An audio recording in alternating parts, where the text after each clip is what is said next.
জানুয়ারি 2025 আমেরিকার সান্টা মানিতে একটি ছোট্ট আগুন লাগে। আর এই আগুন লাগার 7 দিনের মাথায় লস অ্যাঞ্জেলস পুড়তে থাকে। এখনো পর্যন্ত এই আগুনকে কিন্তু নিয়ন্ত্রণে আনা যায়নি। এই আগুন বিশ্বের একটি শক্তিশালী দেশকে 5 দিনের মধ্যে কাবু করে দিয়েছে। এর আগে ক্যালিফোর্নিয়াতে কিন্তু অনেকবারই আগুন লেগেছে, কিন্তু এরকম ভয়ঙ্কর আগুন এর আগে কোনো দিনও লাগেনি। এর পেছনে কি কোনো ষড়যন্ত্র আছে, নাকি সত্যিই এটি প্রাকৃতিক বিপর্যয়? এখন প্রশ্ন হচ্ছে, এই আগুন এত তাড়াতাড়ি ছড়িয়ে পড়লো কিভাবে? বেসিক্যালি আগুন ছড়ানোর পেছনে যেটা মেন কারণ রয়েছে সেটা হচ্ছে গিয়ে বজ্রপাত। কিন্তু গত 10 মাসে না এখানে বৃষ্টি হয়েছে, না কোনো বজ্রপাত হয়েছে, না কোনো মেঘের দেখা পাওয়া গেছে। তাহলে এই আগুনটা এত তাড়াতাড়ি ছড়াচ্ছে কিভাবে? নমস্কার বন্ধুরা, আমি অলিম্পিয়া। আমি আছি তোমাদের সঙ্গে তোমাদের চ্যানেল অজানা সৃষ্টিতে। তো এই লস অ্যাঞ্জেলসে কিভাবে আগুন লাগলো, কিভাবে আগুন ছড়িয়ে পড়লো, এবং ভবিষ্যতে এইরকম আগুন আমাদের ভারতবর্ষে লাগার কোনো চান্সেস আছে কিনা, সেটা নিয়েই আজকে তোমাদের সাথে ডিটেলে ডিসকাস করব। এই আগুন লাগার পেছনে বেশ কয়েকটি ন্যাচারাল কারণ রয়েছে, কিন্তু প্রশ্ন হচ্ছে এই আগুনটা এত তাড়াতাড়ি ছড়াচ্ছে কিভাবে? এই আগুনটা লেগেছিল 7 জানুয়ারি 2025-এ। খুব ছোট্ট সীমিত একটা আগুন লেগেছিল। কয়েক ঘন্টার মধ্যে এটা 20 একর জায়গা জুড়ে আগুনটা ছড়িয়ে পড়ে। রাত পোহাতে না পোহাতে 2000 একর এরিয়াতে ছড়িয়ে পড়ে। আর আজকের ডেটে এসে 23,000 একর এরিয়া জুড়ে এই আগুনটি কিন্তু জ্বলছে। গত 150 বছরে ক্যালিফোর্নিয়ার ইতিহাসে এইরকম দাবানল কিন্তু আগে কোনো দিনও হয়নি। এখন এই আগুনটা দ্রুত ছড়াচ্ছে কি করে? অ্যাঞ্জেলসের আশেপাশে কিন্তু কয়েকটা এলাকা রয়েছে, কয়েকটি শহর রয়েছে। আগুন এত দ্রুত গতিতে ছড়াচ্ছে যে সেই সমস্ত এরিয়াগুলো কিন্তু পুড়িয়ে ছাই করে দিচ্ছে। এত তাড়াতাড়ি আগুনটা ছড়ানোর কারণ কি? এটা হলো ক্যালিফোর্নিয়ার ভৌগোলিক অবস্থানটা আগে জানাটা খুব ইম্পর্টেন্ট। ক্যালিফোর্নিয়া হচ্ছে আমেরিকার পশ্চিম দিকে অবস্থিত, আর ক্যালিফোর্নিয়ার দক্ষিণ পশ্চিমে রয়েছে লস অ্যাঞ্জেলস। জনসংখ্যার দিক থেকে লস অ্যাঞ্জেলস কিন্তু আমেরিকার ক্যালিফোর্নিয়ার সব থেকে বৃহত্তম শহর। লস অ্যাঞ্জেলেসের আশেপাশে আরও 90টা ছোট ছোট শহর রয়েছে। এই কারণে লস অ্যাঞ্জেলেসকে কিন্তু মহানগরীও বলা হয়ে থাকে। প্রশান্ত মহাসাগরের একদম উপকূলে অবস্থিত। এর পশ্চিমে বেশ কয়েকটা সি বিচ রয়েছে।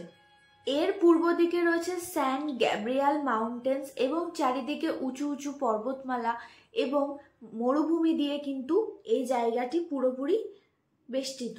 মাঝ বরাবর রয়েছে সান্টা মনিকা পর্বতমালা। এই পুরো শহরটি একটি উপত্যকা অঞ্চলে থাকার কারণে এতে কিন্তু বায়ুর চাপ অনেকটাই কম থাকে। ক্যালিফোর্নিয়ার দক্ষিণে রয়েছে একটি মরুভূমি। এই মরুভূমিতে থাকা উচ্চ চাপযুক্ত বায়ু কিন্তু লস অ্যাঞ্জেলেসের ওপর দিয়ে প্রবাহিত হয়। এই যে বায়ুটা প্রবাহিত হচ্ছে, এই বায়ুটার নাম হচ্ছে স্যান্টা আনা উইন্ড। হাওয়া প্রচন্ড স্পিডে উপত্যকা অঞ্চলে নেমে আসে এবং এখানে একটা উচ্চ চাপের সৃষ্টি করে। স্যান্টা আনা হলো আমাদের দেশের লু এর মতো। স্যান্টা আনার গতিবেগ হচ্ছে ঘন্টায় 112 থেকে 120 কিলোমিটার। এই হাওয়া যখন চলে সমস্ত জায়গা কিন্তু ড্রাই হয়ে যায়, সমস্ত গাছপালা সমস্ত কিছু শুকনো করে দেয়। তো এই অবস্থায় একটা ছোট্ট সিগারেটও যদি ফেলা হয় সেটাও কিন্তু আগুন লাগার একটা খুব ভয়ঙ্কর কারণ হয়ে দাঁড়াতে পারে। এখানে প্রতি বছর অক্টোবর এবং নভেম্বর মাসে বৃষ্টি হয়, কিন্তু আগের বছর 2024-এর এপ্রিলে লাস্ট এখানে বৃষ্টি হয়েছিল। একে তো ওয়েদার খুব ড্রাই, তার মধ্যে আবার স্যান্টা আনা উইন্ড।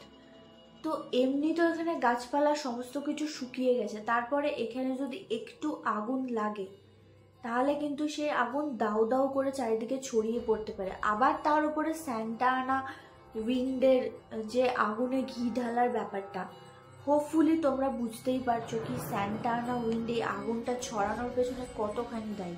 110 থেকে 120 কিলোমিটার বেগে বইতে থাকা এই হাওয়া আগুনকে কিন্তু খুব দ্রুত গতিতে স্প্রেড করে দেয়।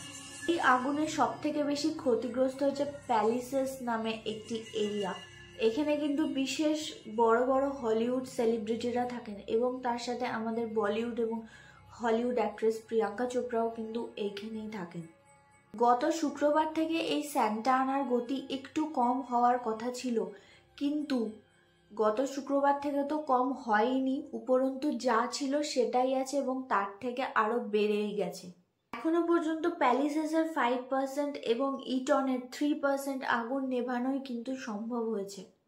এই আগুন নেভাতে এত পরিমাণ জল ব্যবহার করা হচ্ছে কি লস অ্যাঞ্জেলেসে কিন্তু জলের সংকট দেখা দিয়েছে। এখন প্রশ্ন হচ্ছে, আমাদের ভারতবর্ষে কি এই দাবানল লাগতে পারে? এরকম ভয়াবহ কি হতে পারে? এর উত্তর আমি বলবো একদমই নয়, কারণ আমাদের দেশে স্যান্টা আনার মতো হাওয়া কোনোদিনও বয় না। আমাদের দেশে যে লু বয় সেটার পরিমাণও কিন্তু খুব কম, একটানা সেটা 1 সপ্তাহ বা 2 সপ্তাহ ধরে বয় না। আর আমাদের এখানে প্রচুর পরিমাণ কিন্তু বৃষ্টি হয়। এই মুহূর্তে আমাদের ভারতবর্ষে এরকম ভয়াবহ অগ্নিকাণ্ড হওয়ার কিন্তু কোনো রকম সম্ভাবনাই নেই। আমি আশা করছি আমি তোমাদেরকে প্রপার ইনফরমেশন দিতে পারলাম। ভিডিওটা কেমন লাগলো তোমরা অবশ্যই জানিও, আর দেখা হচ্ছে খুব তাড়াতাড়ি।